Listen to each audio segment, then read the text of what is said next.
Sum number 21 integration sin inverse cos x dx. હવે તમને ખબર હોય કે અહીંયા મેચિંગ ફંક્શન હોવું જોઈએ, મેચિંગ વિધેય હોવું જોઈએ. તો આને આપણે ગોઠવી દઈએ આમ કે ઇન્ટિગ્રેશન આપણી પાસે એક આવું ફોર્મ્યુલા છે કે sin inverse x is equal to pi by 2 minus cos inverse x.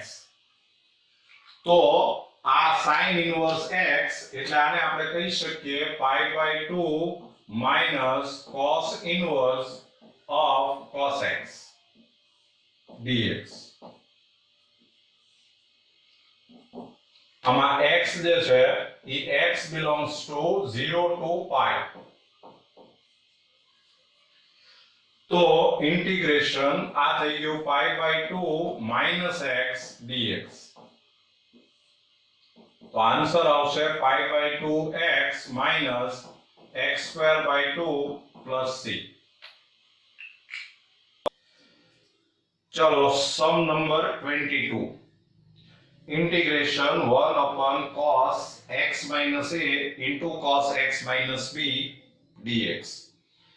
હવે આ સમ છે એ થોડો સ્પેશિયલ છે, તમારે એક સ્ટેપ યાદ રાખવું પડે, પછી આવા બીજા ઘણા સમ આવે છે પછી વાંધો ન આવે.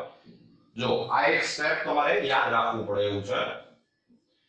ઇન્ટિગ્રેશન આ ઉપર 1 લખ્યું છે એની જગ્યાએ આપણે લખીએ છીએ sin x minus a minus x minus b upon આ તો આપણે એમનો જ રાખીએ છીએ cos x minus a into cos x minus b dx. હવે આપણે સમમાં ફેરફાર ન કરી શકીએ તો આ આપણે ઉપર શું મૂક્યું કહેવાય કે આ x તો કેન્સલ થયા, આ માઈનસ a પ્લસ b થાય એટલે કે b માઈનસ a થાય, એટલે sin b માઈનસ a આપણે વધારાનું મૂક્યું કહેવાય.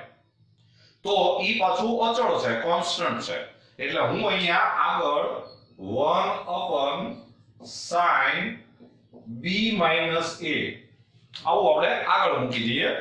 તો હવે આપણે સમમાં કાઈ ફેરફાર કર્યો કહેવાય નહીં, રાઈટ? ચાલો હવે is equal to 1 upon sin b minus a into integration આને તમે આલ્ફા સમજો, આને તમે બીટા સમજો, અને sin આલ્ફા માઈનસ બીટાનું ફોર્મ્યુલા મૂકીએ આપણે.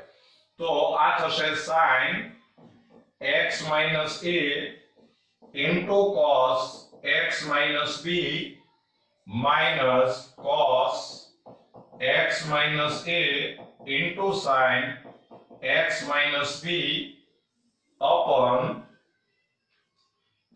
cos x minus a into cos x minus b dx. चलो હવે 1 upon sin b minus a into આમાં આપણે બેયને સેપરેટ કરી દઈએ, આ upon આ અને આ upon આ બેયને આપણે સેપરેટ કરી દઈએ.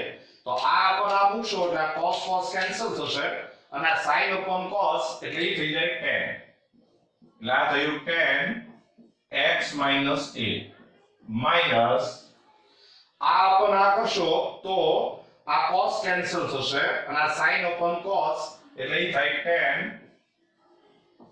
x minus b dx. તો હવે આ બે સ્ટાન્ડર્ડ ફોર્મ છે, તો is equal to 1 upon sin b minus a into આ tan નું થાય log mod sec x minus a minus log mod sec x minus b અને પ્લસ c.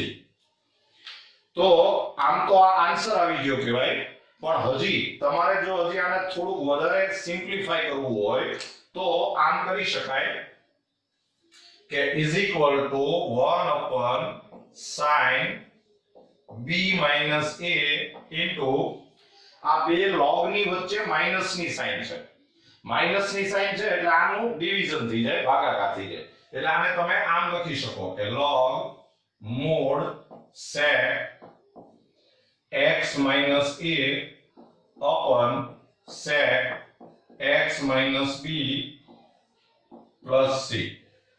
અને હવે આ જે sec છે એને આપણે 1 upon cos કરી નાખીએ તો આન્સર આમ લખી શકાય કે 1 upon sin b minus a into log mod cos x minus b upon cos x minus a અને plus c.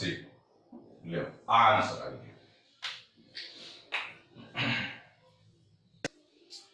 ચલો સમ નંબર 23.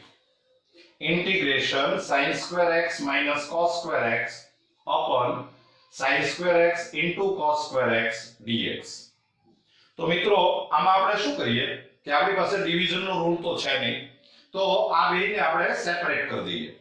તો આ થશે ઇન્ટિગ્રેશન, આ પર આ કરશો એટલે sin કેન્સલ થાય અને આ થાય sec square x માઈનસ આને अपन જુદું કરો એટલે આ થાય cos x square x dx. તો આ બંને સ્ટાન્ડર્ડ ફોર્મ છે, તો sec square x નું થાય tan x, cos x square x નું થાય minus cot x એટલે કે plus cot x અને plus c. તો 23 એમાં તમારે આન્સર આવશે એ ઓપ્શન. ચાલો સમ નંબર 24. રૂલ તો નથી પણ એક ધ્યાનમાં રાખવા જેવું ખરું કે આપણને એમ લાગે કે સમમાં કાંઈ આવડે એવું નથી, તો કમસે કમ જો એમાં ત્રિગોનોમેટ્રી આવે તો થીટાની જગ્યાએ જે હોય એ તમારે સપોઝ કરી લેવું જોઈએ. આ એક મુદ્દો ધ્યાનમાં રાખજો. તો આની અંદર આપણે x e raised to x is equal to t આપણે સપોઝ કરી લઈએ. ડિફરન્શિએશન કરશો વિકલન તો અહીં ગુણાકારનો નિયમ લાગશે, x એમનમ e raised to x નું e raised to x, x નું થાય dx by dt plus e raised to x એમનમ x નું થાય dx by dt અને is equal to 1. તો આમાંથી e raised to x into dx by dt આપણે common લઈએ તો અહીંથી આવશે x plus 1 is equal to 1 and therefore e raised to x into x plus 1 dx is equal to dt. તો હવે તમે જ્યારે વેલ્યુ મૂકશો તો આમ થશે કે ઇન્ટિગ્રેશન આ e raised to x into x plus 1 dx એટલે એ થઈ જાય dt અને upon cos square t. તો is equal to integration sec square t dt. તો sec square t નું થાય tan t એટલે tan t plus c. t ની વેલ્યુ મૂકી દો એટલે આ થઈ જાય tan t એટલે x e raised to x plus c. એટલે તમારે આન્સર આવશે 24 માં ઓપ્શન બી. બી ઓપ્શન આપણો આન્સર છે.